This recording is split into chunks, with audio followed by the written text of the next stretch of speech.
Dhe në vargun 17, pastaj ato u imponuan atyre duart dhe morën frymën e shenjtë. Lavdi i Zotit. Kjo është ajo që ne dëshirojmë me gjithë zemër dhe e jetojmë, edhe në mbledhjet tona.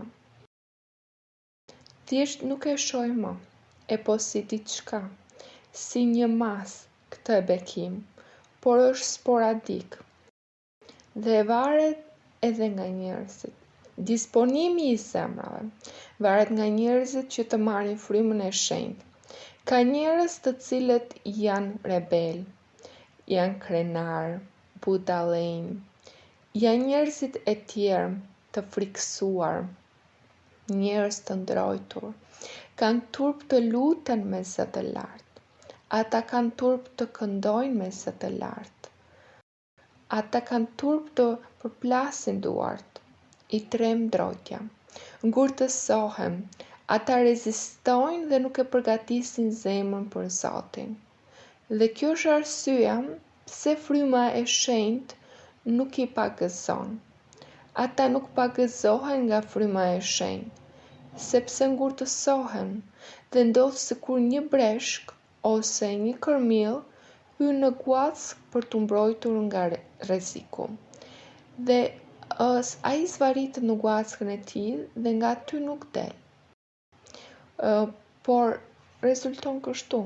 U ndodh njerëzve dhe njerëzit dëshirojnë shpirtin e shenjtë dhe thonë se unë dua të marr shpirtin e shenjtë. Dua që Zoti të më pagëzojë. Dua që ju të më jepni dhurata.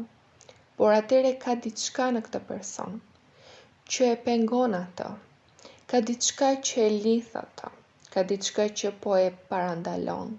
Dhe ndonjëherë midis të tjerave është edhe krenaria, kotësia, arroganca, që personi di shumë, personi ka shumë, që personi bën shumë gjëra.